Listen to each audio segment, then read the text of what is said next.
Josué capítulo 23.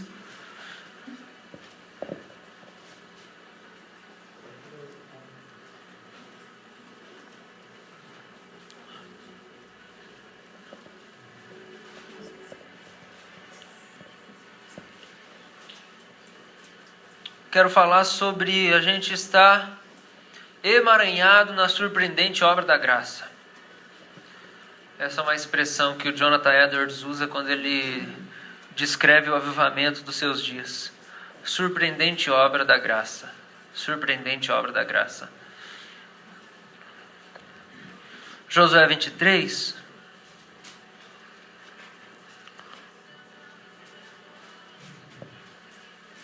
Verso 1 diz assim: Passado muito tempo depois que o Senhor dera repouso a Israel de todos os seus inimigos em redor, e sendo Josué já velho e entrado em dias, chamou Josué a todo Israel, os seus anciãos, os seus cabeças, os seus juízes e os seus oficiais, e disse-lhes: Já sou velho e entrado em dias, e vós já tendes visto tudo quanto fez o Senhor vosso Deus, a todas estas nações por causa de vós, porque o Senhor vosso Deus é o que pelejou por vós. Vede aqui que vos fiz cair em sorte as vossas tribos, essas nações que restam, juntamente com todas as nações que tenho eliminado, umas e outras, desde o Jordão até o mar grande, para o pôr do sol. O Senhor vosso Deus as afastará de vós, e as expulsará de vossa presença, e vós possuireis a sua terra, como o Senhor vosso Deus vos prometeu. Esforçai-vos, pois, muito, para guardardes e cumprirdes tudo quanto está escrito no livro da lei de Moisés, para que dela não vos aparteis, nem para a direita, nem para a esquerda, para que não vos mistureis com estas nações que restaram entre vós. Não façais menção dos nomes de seus deuses, nem por eles façais jurar, nem os sirvais, nem os adoreis. Mas ao Senhor vosso Deus vos apegareis, como fizestes até o dia de hoje, pois o Senhor expulsou de diante de vós grandes e fortes nações. E quanto a vós outros, ninguém vos resistiu até o dia de hoje. Um só homem dentre vós perseguirá 1000, pois o Senhor vosso Deus é quem peleja por vós, como já vos prometeu. Portanto, empenhai-vos em guardar a vossa alma para amardes o Senhor vosso Deus. Até aí por enquanto. O contexto disso aqui é: Moisés vai morrer. Ele fala: gente, agora o líder é Josué. E Josué é quem vai conduzir vocês para vocês tomarem posse da terra prometida. Moisés sai de cena. Josué lidera o povo. Eles entram, dominam. E o povo de Israel, ele é formado por 12 primos, 12 classes de primos. Por quê? Porque são 12 irmãos que tiveram um monte de filhos. Então, são todos esses irmãos, esses primos aí. Tudo entre família. Então, esse punhado de gente. Aí, quando eles entram lá, o que eles vão fazer? Eles vão dividir a terra de acordo com o nome dos irmãos. E aí, Josué faz isso. Divide a terra de Issacar, divide a terra de Benjamim, divide a terra de Dan. E as 12 tribos de Israel, cada descendência recebe uma terra. E eles estão lá morando. E aí Josué vai reunir o povo. Ó, gente, Deus fez um monte de coisa até aqui. Eu estou ficando velho e eu vou morrer. E eu quero deixar algumas instruções para vocês. Eu vou morrer, mas eu quero deixar algumas coisas para vocês. Josué está saindo de cena também. Moisés saiu de cena, Josué está saindo de cena. E ele vai dar suas últimas orientações. Deus está realizando a maravilhosa obra da graça no meio do povo de Israel. Por quê? Porque o povo estava perdido na escravidão e Deus, por sua misericórdia e graça, decide libertar o povo da escravidão. E o povo faz tudo que não pode fazer, o tempo inteiro. Desde o tempo que Deus liberta até chegar na terra prometida. Moisés é um deles. O líder que não é bom o suficiente. E porque ele é ruim também, numa certa ocasião, ele desobedeceu a Deus e por isso Deus falou: você não vai entrar na terra prometida. Sabe por quê, irmãos? Porque Moisés é igual ao povo de Israel. assim como eu sou igual a vocês. Dependemos da graça de Deus igualmente. Só que cada um foi chamado para uma coisa diferente. O negócio é o seguinte: se o pastor da igreja é tão pecador quanto a igreja, o que nós vamos fazer? Nós vamos exercer o nosso sacerdócio que Jesus conquistou na cruz. E nós vamos depender só dele. Que o pastor da igreja chama Jesus. Eu sou o co-pastor, ajudante dele. Mas a palavra dele vale muito mais do que a minha. E se eu tiver errado, você tem toda a autoridade de pegar a palavra dele e falar assim, o pastor maior não gosta disso que você está fazendo. E eu vou baixar a cabeça e falar, tá bom, desculpa, vamos consertar isso aqui. Sabe por quê? Porque nós estamos iguais debaixo de Cristo. E Deus está realizando uma maravilhosa obra da graça no povo de Israel. E é a mesma coisa que nós temos experimentado. Deus tem realizado uma obra maravilhosa na nossa vida. A Igreja República precisa concordar com isso, que a gente tem provado a presença de Deus, a gente tem sido tocado pela graça de Deus, e o negócio é, depois que Deus está fazendo, e Ele já começou esse negócio, o que nós vamos fazer? Se Deus está realizando uma maravilhosa obra na nossa vida, se a graça está vindo na nossa direção, Deus mirou para nós e falou, aqueles podres lá eu vou pegar para mim e vou transformá-los. O que nós vamos fazer? Porque nós estamos careca de saber da soberania de Deus. Mas nós estamos meio cru na responsabilidade do homem. Nós estamos meio cru na nossa responsabilidade como aqueles que são alvo da graça de Deus. E a questão é, qual deve ser a nossa reação? O que a gente faz? A gente interage? Qual que é a resposta correta que a gente dá para Deus? Depois de tudo que Ele está fazendo na nossa vida. É só assim então? A gente só fica assim do jeito que está?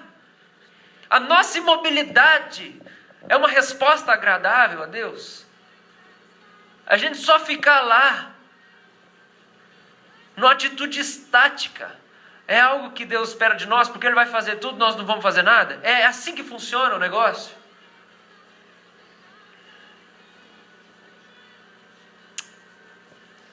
Versículo 1 ao versículo 3, Josué reúne, pessoal, e o que ele diz para eles? Eu já sou velho e eu estou saindo de cena. Verso 3, e vós já tendes visto tudo quanto fez o Senhor. Vós já tendes visto tudo quanto fez o Senhor. Eu quero falar três características da obra surpreendente da graça. A primeira característica da obra surpreendente da graça de Deus na nossa vida é que ela aponta para a glória de Deus. A obra surpreendente do Espírito Santo na nossa vida aponta para a glória de Deus. E quando o Espírito Santo começa a trabalhar na nossa vida, Ele faz a gente olhar para a beleza de Deus, incomparável, e a gente descobre que não há nada mais atraente e amável na face da terra do que Deus. E o grande desejo da nossa alma é Deus. É Ele que a gente quer. E eu vou falar para você uma coisa. As outras coisas que eu vou dizer, lições desse texto, as outras lições, elas podem até ser falsificadas. Mas essa aqui não pode ser falsificada. O diabo pode falsificar um monte de coisa. Nós só vamos saber se você está aqui porque o capeta te trouxe ou porque o Espírito Santo te trouxe, se essa primeira coisa for real na sua vida. Porque o diabo não faz ninguém glorificar a Deus. O diabo pode fazer você chorar no culto, sabia? Ele pode te trazer para o culto e você fica emocionado, você chora. Olha que música linda. Você sai inspirado e fala, nossa, que palavra, essa coisa é boa demais, tudo isso aí que ele está falando. Você pode dar o seu dízimo. Você pode fazer um monte de coisa envolvido com a igreja. E ainda assim, quem te trouxe aqui não foi o Espírito Santo, foi Satanás. E quanto mais você faz, mais você se enche de justiça própria e pensa, que bom que eu estou fazendo as coisas boas. Mas o diabo não vai te fazer dar glória a Deus. Se tem uma coisa que ele não vai fazer, ele não vai apontar a glória de Deus para você. O diabo não vai te conduzir a reconhecer que não existe nada maior do que Deus. Não existe nada e nem ninguém mais digno do que Deus. E que Ele merece toda a sua vida, a sua adoração. E que você não é nada perto dele, ao mesmo tempo Ele te quer. O diabo não faz isso. Ele pode fazer um monte de outra coisa, mas isso ele não faz. E essa é a primeira característica da obra da graça. Quando a graça começa a agir no meio da igreja, e de uma maneira especial, uma surpreendente obra da graça, algo intenso, o avivamento começa a chegar. O que o Espírito Santo faz, em primeiro lugar, ele aponta para a glória de Deus. E é isso que Josué faz nesse texto. Ele fala: nós passamos por um monte de coisa junto e a gente entrou na terra. E eu estou até velho já. E vocês já viram tudo que Deus fez. Ele aponta para a glória. Vocês viram a glória de Deus. Vocês viram. Foi Josué que fez eles entrarem na terra. Quem que fez, gente, o povo entrar na terra? Foi Josué. Só que na hora de discursar para o povo, ele fala assim: vocês viram que fui eu que fiz vocês entrar na terra. Não foi isso que ele falou? Não foi isso que ele falou. Vocês viram que Deus fez vocês entrarem na terra. É reconhecer a glória de Deus. É reconhecer que tudo que eu sou, tudo que existe em mim, tudo que tem na minha vida, não vem de mim mesmo. E a glória é de Deus, e o reconhecimento é de Deus, e a ação é de Deus na minha vida. E que eu não fiz nada por mim mesmo, porque Deus me sustenta todo santo dia com o poder da palavra que sai da sua boca. Então você olha para tudo que acontece e você fala: Deus é grande, Deus é bom. Você glorifica a Deus. Quando a obra de Deus está mexendo na sua vida, você pode olhar para tudo que está acontecendo. Você olha para a promoção que você ganha no trabalho. Você olha em como as coisas estão melhorando na sua casa, como sua situação financeira está melhorando, como você passou no vestibular. Como tudo está melhorando e você só consegue dizer: Deus é bom. E quem está fazendo tudo é Ele, não sou eu. Só a graça aponta para a glória de Deus. A gente aponta para a gente. Só o Espírito Santo, só a graça de Deus, do Deus Trino, consegue fazer com que eu e você desprezemos a nós mesmos diante da admiração de quem Ele é. Ninguém consegue gostar do outro mais do que de si mesmo, se não for conduzido pelo Espírito Santo. É só o Espírito Santo que consegue fazer você gostar mais de Deus do que você gosta de você mesmo.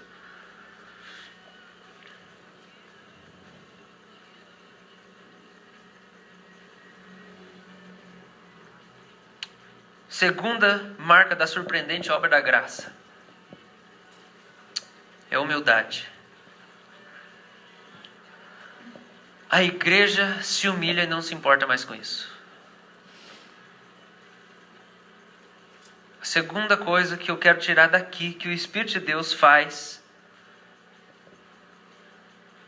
e que é uma característica de quando Deus está movendo surpreendentemente no meio da igreja, é que a igreja se humilha publicamente e não está mais preocupado com isso. A igreja não se preocupa mais em reconhecer como ela é incapaz, como ela é despreparada e como ela é pecadora. Você não entra aqui no culto guardando todos os seus pecados no seu coração e sai com vergonha de que alguém descubra alguma coisa. Você não liga mais para a sua autoimagem, porque a glória de Deus te é suficiente. E aí quando você chega no grupo, todo mundo está confessando pecado, porque ninguém mais se importa com a sua própria autoimagem. Aí quando você chega para ver como as pessoas se relacionam, elas são sinceras umas com as outras, porque elas já não se preocupam consigo mesmas. Porque Eu não confio mais em mim mesmo. Eu não confio mais em mim mesmo. Eu não me preocupo mais com a minha capacidade de manter o meu cargo. Eu não me preocupo mais com a minha capacidade de sustentar as coisas da minha vida. Porque eu entendo que eu não consigo fazer nada disso. Então a minha posição é de humildade. Essa é uma outra marca do Espírito Santo. A gente não tem medo de perder o poder. Muitos pais não se humilham diante dos seus filhos porque eles têm medo de perder a autoridade. Não pede perdão, filho. Não reconhece pecado. Eu vi uma pregação essa semana do Matt Chandler, um pastor da Village Church dos Estados Unidos. E era uma pregação de Páscoa. E as crianças não saíram nesse dia. E quando ele estava pregando, ele falou assim... Estava falando sobre a cruz. Falou assim, quem aqui é mentiroso? Quem aqui já mentiu? Levanta a mão. Todo mundo levantou a mão. Aí ele falou, filhos, olhem bem para os seus pais, porque eles estão levantando a mão agora. E vocês precisam saber que eles não são melhores do que vocês. E que eles precisam de Jesus igual vocês, crianças, precisam de Jesus.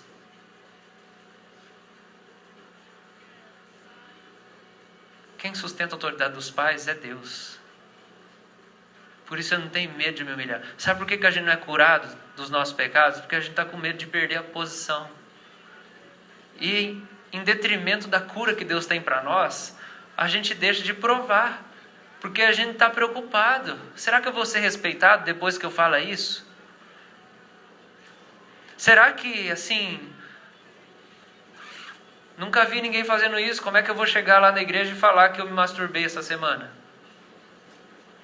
Meu pastor nunca fez isso. Como que eu vou falar que eu menti? Como que eu vou falar que eu pequei? Sabe por que a gente está com medo? Porque nós achamos que nós que sustentamos a nossa posição e o nosso poder. Nós estamos confiando em nós. Nós não estamos confiando que a obra é de Deus. Nós não estamos humilhados, irmão. Nós estamos vivendo a casca. Eu anseio por ver relacionamentos sinceros no nosso meio. Eu anseio por ver unidade de verdade no nosso meio. Onde a gente trata toda a panelinha maldita que tem aqui no nosso meio e a gente resolve as angústias, as amarguras e as tristezas que um tem com o outro. E a gente rasga o coração para parar de viver uma vida literalmente desgraçada. Porque nós não estamos desfrutando da graça que Deus tem para nós. Nós não confiamos na graça, então a gente não trata pecado. Porque vai queimar o meu filme, então eu prefiro ficar doente e ter uma vida porca. Sabe por quê? Porque eu não entendi que a obra é da graça.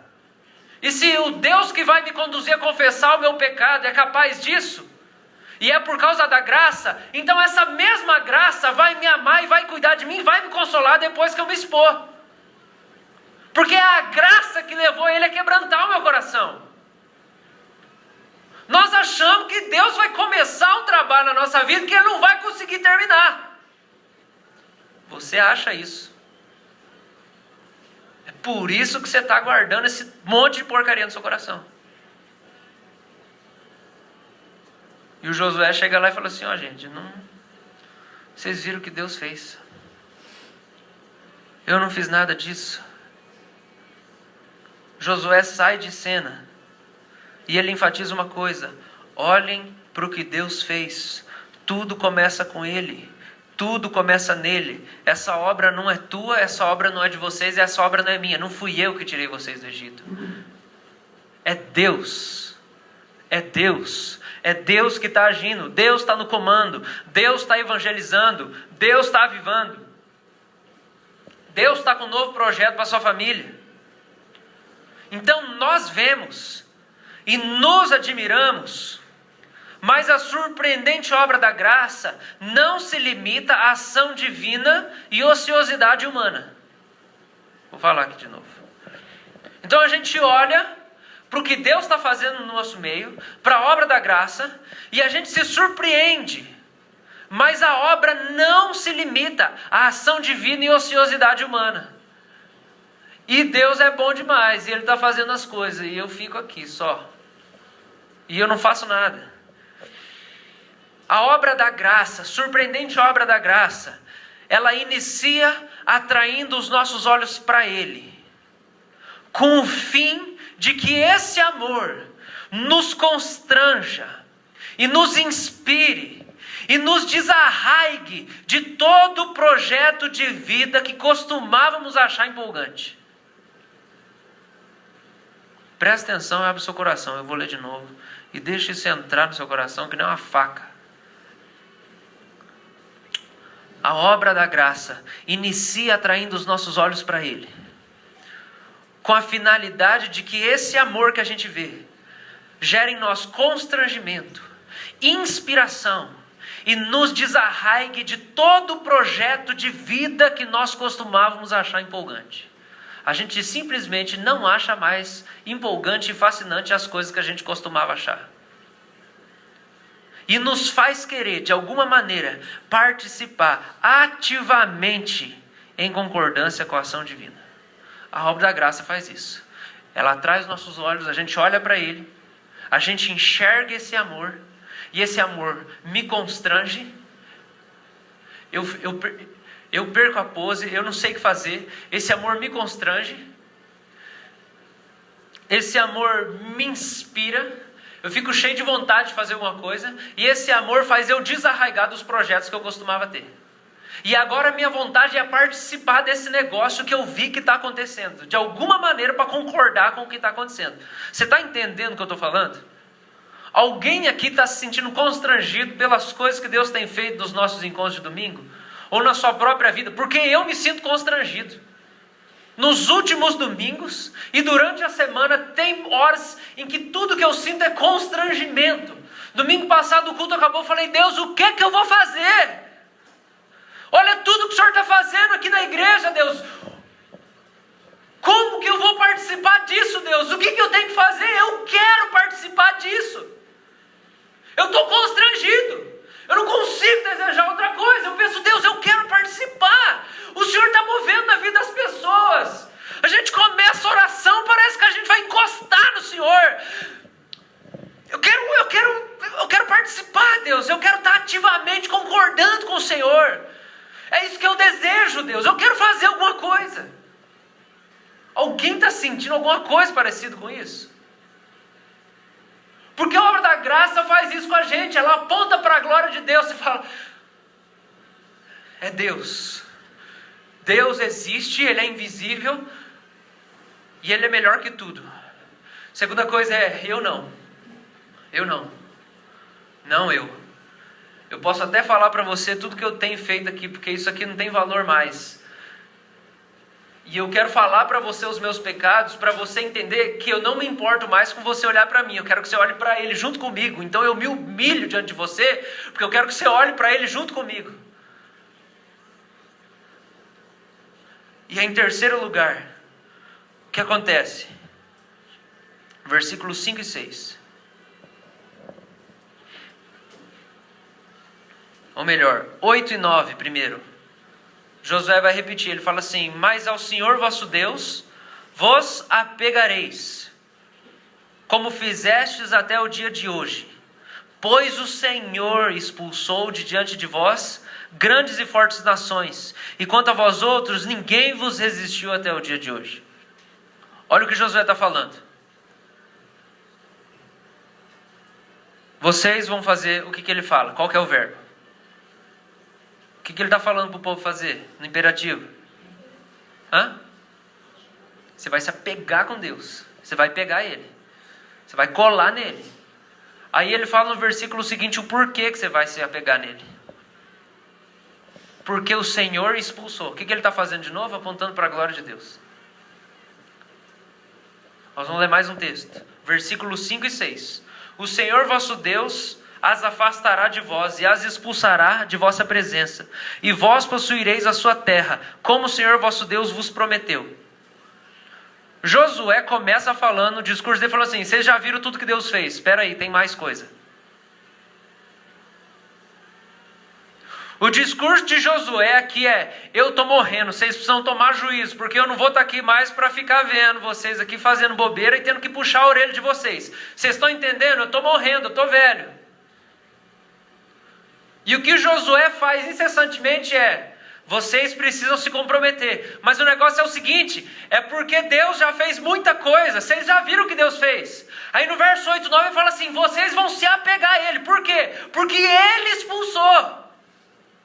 O tempo inteiro Josué está falando: ó, vocês vão agir assim porque Deus é assim.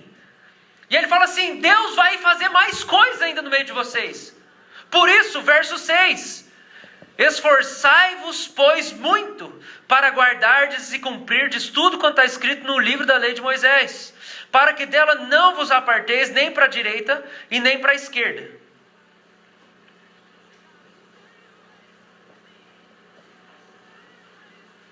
Porque Deus está realizando algo no meio de vocês. Deus está agindo no meio de vocês. Vocês vão se enganjar com isso. Vocês vão se apegar nele. E ele usa essa palavra várias vezes.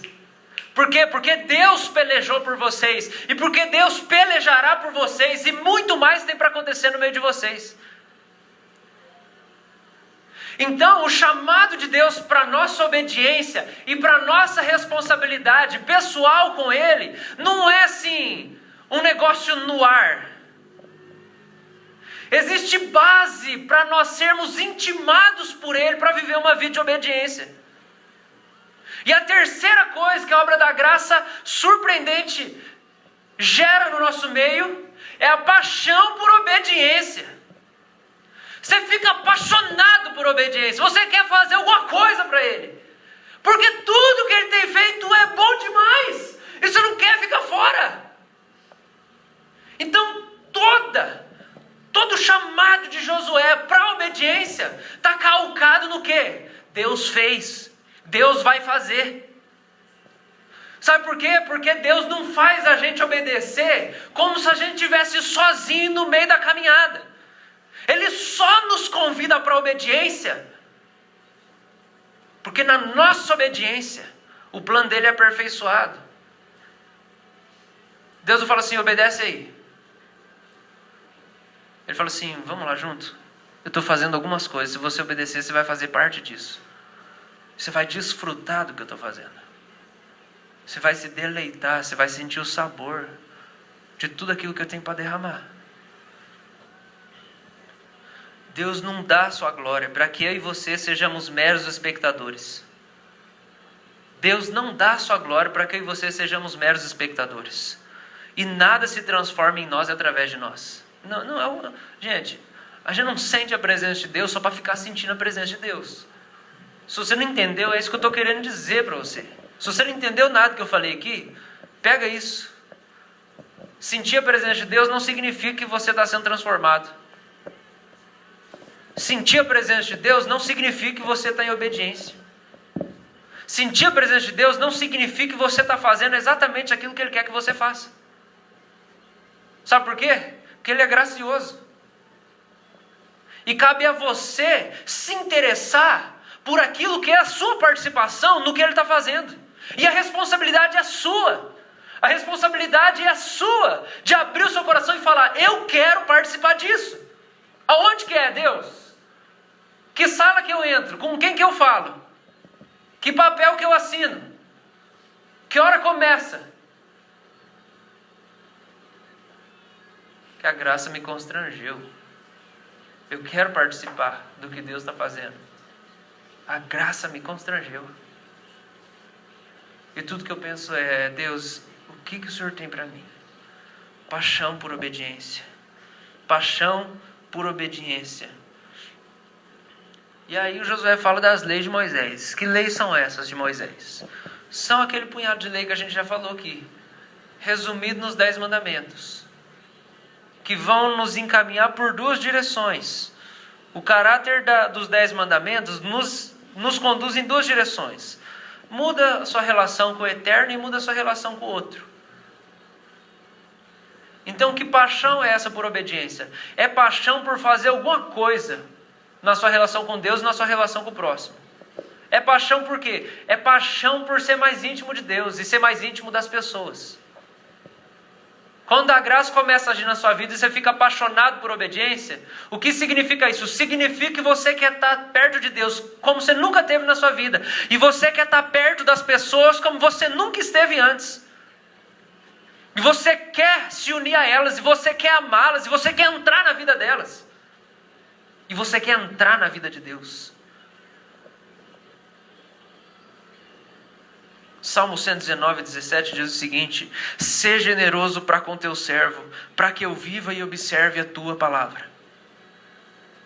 Davi está falando o seguinte: Deus, sua generosidade é expressa no fato de que eu vou conseguir obedecer ao Senhor. Deus ser generoso com alguém significa que essa pessoa consegue obedecer aquilo que a graça convida ela a obedecer. A generosidade de Deus não se manifesta na sua vida porque você subiu de classe social. Não se manifesta na sua vida porque agora você achou um namorado que você estava tanto querendo. A graça de Deus, a misericórdia, a generosidade de Deus se manifesta na minha e na sua vida no fato de você conseguir obedecer Ele. Porque a graça te constrangeu. Gente, não tem nada pior do que ter um contato com a glória de Deus, a graça de Deus, e não desejar obedecer e não conseguir corresponder a isso. É isso que vai acontecer com os demônios no julgamento final. É isso que vai acontecer com os ímpios. Porque os demônios conhecem Deus. Só que eles não têm paixão nenhuma por obediência. Talvez os demônios gostem de sentir a presença de Deus. Mas eles não têm nenhum desejo de obedecer. Eles não têm vontade de se juntar ao convite da graça, de fazer alguma coisa por Ele. Mas a generosidade de Deus se manifesta na minha vida pelo fato de eu conseguir obedecer a sua palavra. Salmo 119, 47. Terei prazer nos teus mandamentos, os quais eu amo. Eu quero fazer alguma coisa para Deus. Não para ser salvo, porque eu entendi que eu não preciso fazer nada para ser salvo. Eu quero fazer alguma coisa para Deus, porque eu sou estimulado, inspirado, constrangido, empurrado, movido. Meu coração explode. Eu quero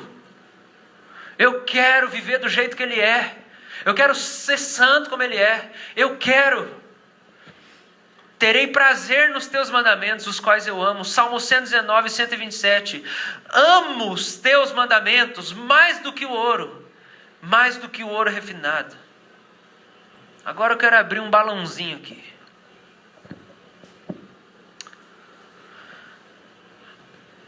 A nossa ação de resposta à manifestação da graça de Deus e da presença de Deus no nosso meio. A nossa ação de resposta em sintonia e concordância com o que Ele está fazendo, a nossa resposta para Ele pode ser profundamente afetada por um único pecado sutil que quase ninguém dá importância. Preguiça. Preguiça. A preguiça é uma das raízes da procrastinação. E procrastinação é quando você deixa tudo para depois e nunca faz o que você tem que fazer. Então você nunca faz aquilo que Deus está te movendo a fazer. Você nunca faz.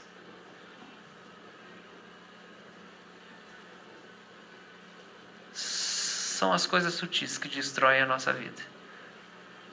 O Diniz fala que o preguiça é o pior pecado de todos. O que na tua vida você está empurrando com a barriga? O que na tua vida você está empurrando com a barriga? O que Deus tem mexido com você? Você vem no culto, e aí quando você sai, Deus falou um negócio com você. Aí você fala, nossa, eu tenho que mudar. Quando chega na segunda, você já guardou dentro da gaveta, e você começou a procrastinar, e a sua preguiça de fazer só foi acumulando mais peso. Porque você sabe que tem que fazer e você não faz. Seria melhor se você nem tivesse conhecimento daquilo que você tinha que fazer, né? Porque aí é menos peso para a sua consciência. O que Deus tem te chamado a fazer que você está procrastinando? O que você está empurrando com a barriga? Quando a gente lê Isaías 1, ele fala o seguinte: vocês estão se enganando, só orando e lendo a Bíblia e fazendo culto, porque vocês não estão me obedecendo naquilo que eu estou falando. Eu não aguento mais o culto de vocês. Não aguento mais. Pode parar de culto. Eu não quero mais. Eu não consigo suportar o culto de vocês. Porque vocês estão se enganando de que vocês estão obedecendo só porque vocês estão orando e lendo a Bíblia. E o que pode acontecer muitas vezes conosco é que a gente está se enganando de que a gente está obedecendo em resposta à graça de Deus só porque a gente está vindo na igreja. Ou só porque a gente está perto de gente que está obedecendo. Então você escuta uns testemunhos.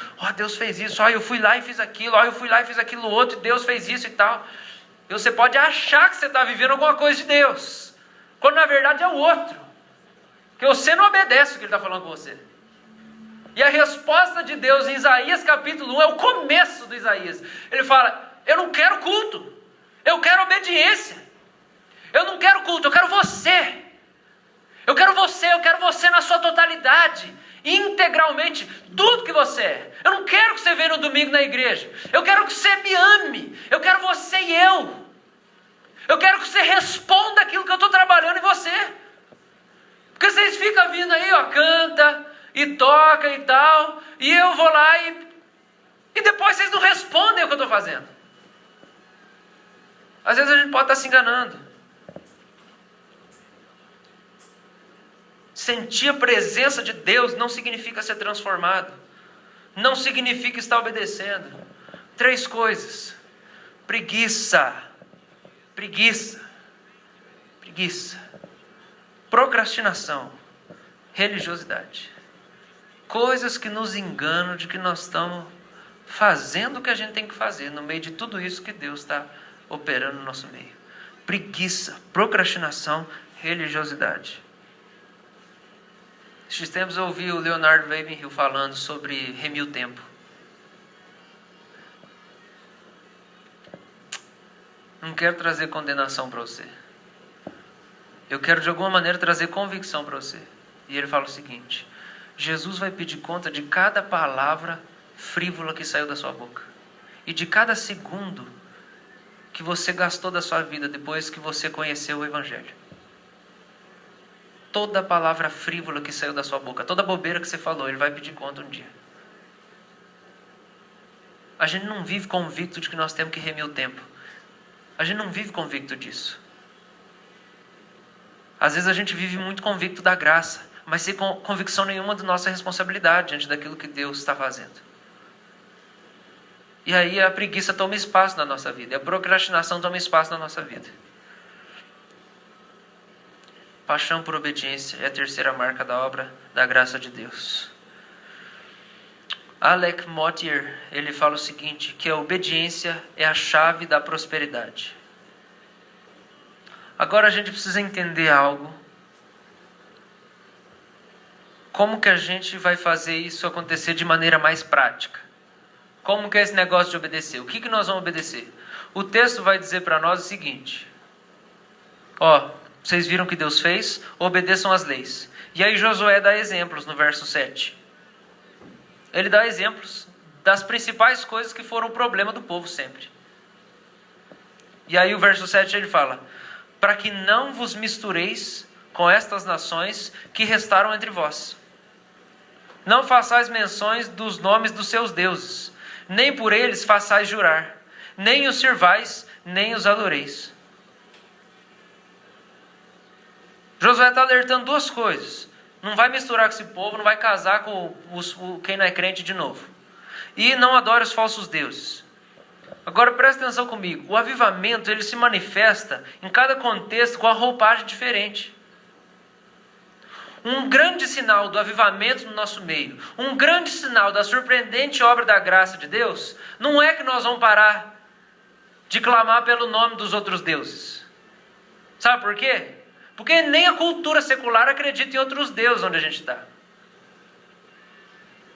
Então, não adianta falar assim, está tendo avivamento no nosso meio. Por quê? Porque nós não estamos clamando os falsos deuses. Mas ninguém nunca fez isso aqui onde a gente mora. Nem quem é credo no Brasil, ninguém acredita no politeísmo aqui. Esse troço não existe para nós, é quase inexistente. Então isso não vai ser um sinal do avivamento no nosso meio. Mas pode ser que um bêbado que se torna um homem são seja um sinal do avivamento no nosso meio. Por quê? Porque nós temos bêbado no nosso meio. Mas nós não temos politeísmo no nosso meio. Então a graça vai nos conduzir a uma paixão por obediência e ações de obediência, dependendo do nosso contexto. É claro que algumas coisas essenciais vão continuar, gente, como a mensagem do evangelho, arrependimento, perdão de pecados. Mas existem algumas coisas específicas que vão ser marcas mais fortes. Então o avivamento no Brasil vai ter seus expoentes diferentes do que na China, do que no Egito. Porque os problemas não são os mesmos. Mas há algumas coisas que são mais evidentes aqui para nós, que eu gostaria de dar uma citada, assim. Então, a obra da graça no nosso meio vai fazer a gente dar glória, olhar para a glória de Deus e dar glória a Deus, vai fazer a gente se humilhar e vai fazer a gente ter paixão por obediência. Que tipo de coisa vai ser um sinal da obra da graça no nosso meio aqui? Nós vamos ter cura, nós vamos ter milagre, nós vamos ter transformação, mas nós vamos ter mais bêbado se tornando homem-são. Porque no lugar onde a gente está, tem uns par por aí. Nós vamos ver os casamentos não acabando. E o índice de divórcio não vai ser tão alto. E sabe de uma coisa? O índice de divórcio dentro da igreja não vai ser igual fora da igreja. Igual é. No nosso tempo é assim que funciona. O índice de divórcio dos crentes é igual fora. Quando a obra da graça, de uma maneira surpreendente, começa a trabalhar, isso não vai acontecer. Não vai acontecer mais assim. Pureza sexual vai acontecer. Vai acontecer. Sabe outra coisa que vai acontecer? Se tiver doente, eles vão ser curados. Se tiver bruxaria, ela vai terminar. Se não tiver doente, por que o avivamento vai trazer dom de cura, gente? Para curar quem? Você está entendendo onde eu estou querendo chegar? Nós precisamos captar de que maneira nós vamos materializar essa obediência que Deus está pedindo de nós. Como que essa graça, essa presença que nós estamos experimentando de Deus vai se tornar real no nosso dia a dia e nós vamos manifestar isso para as pessoas. Onde tem pobreza, a compaixão e o movimento corporativo para elevar o pobre. Nós não vamos só construir casa para quem não tem um lugar para morar. Mas talvez a gente vá a outras instâncias. O John Stott deixa isso muito claro no livro dele do Discípulo Radical. Que ele diz, se envolver com a política é uma maneira de amar o próximo. Porque quando você está lá dentro, você tem muitas ferramentas para fazer a diferença na vida das pessoas. Isso vai ter que acontecer no nosso meio, se o avivamento está chegando no nosso meio. O que mais que vai acontecer no nosso meio? Gente, nós moramos em Curitiba. O povo é indiferente e antissocial. O povo é frio. A hora que o avivamento chegar aqui, a igreja não vai ter vergonha, igual os descrentes têm vergonha de conversar com o estranho. A gente vai ser mais relacional. A gente vai falar com as pessoas, conversar com as pessoas, puxar papo com as pessoas. Nós vamos ter medo de evangelizar e bater papo. Sabe o que vai mudar no nosso meio? Porque a gente vai responder à graça de Deus, a dependência emocional vai acabar no nosso meio. Tem gente que só faz coisas se o outro estiver junto. Só vai no lugar se o outro for junto. Só evangeliza se o outro for evangelizar junto. Só vai na igreja se o outro vai junto. Só vai na casa do fulano se o outro for junto. Aí nós não produzimos nada. Sabe por quê? Porque nós estamos dependendo uns dos outros. A gente não dá fruto nenhum. Porque a gente está sugando do outro. E a gente não desenvolve a nossa capacidade, o que Deus tem para fazer através de nós. Dependência emocional vai acabar. Panelinha vai acabar. Esses dias eu estava conversando com o Johnny. A gente estava num show. O show que o Beliago promoveu lá. Que a banda do Bruno tocou. O Johnny levou um amigo ateu, que tinha parado de ser ateu. Está começando a se interessar por espiritualidade. E aí o cara estava lá no show. Amigo estudou com ele. Você estudou com ele? E aí eu falei, nossa, que massa. Aí o Johnny começou a conversar com ele. Eu e o Johnny conversando com o cara que era ateu e está começando a se importar. E o Johnny falou, esse aqui é o pastor. E nós batemos altos papos. Do lado da gente tinha uma rodinha de umas 6 pessoas da nossa igreja conversando sobre missões. Que porcaria é essa? Nós estamos conversando sobre missões enquanto tem gente precisando ser evangelizado do nosso lado. E nós estamos achando que nós estamos obedecendo. Porque nós estamos falando sobre o assunto. O cara do lado, querendo ouvir de Jesus, e a rodinha dos crentes lá no show, conversando entre eles. Dependência emocional maior que essa eu não conheço. Nós vamos evangelizar, nós vamos brilhar. E chega lá, ninguém conversa com ninguém. Deus vai mudar isso. Quando esse movimento começar a amadurecer no nosso meio. Ninguém tem vergonha de Jesus. Quando o avivamento chega. Então eu quero dizer que o avivamento, ele pode estar começando alguma coisa aqui no nosso meio. Mas ele precisa gerar paixão por obediência no nosso coração. Isaías capítulo 1. Eu não aguento mais o culto de vocês, porque vocês só falam. Mas vocês não estão fazendo o que eu estou pedindo para vocês fazerem. O que adianta você vai na igreja e ficar sentindo a minha presença lá, mas você não obedece o que eu estou falando para você fazer. Você não pede perdão para quem você tem que pedir perdão. Você não abre a boca e fala o nome de Jesus para quem você tem que falar.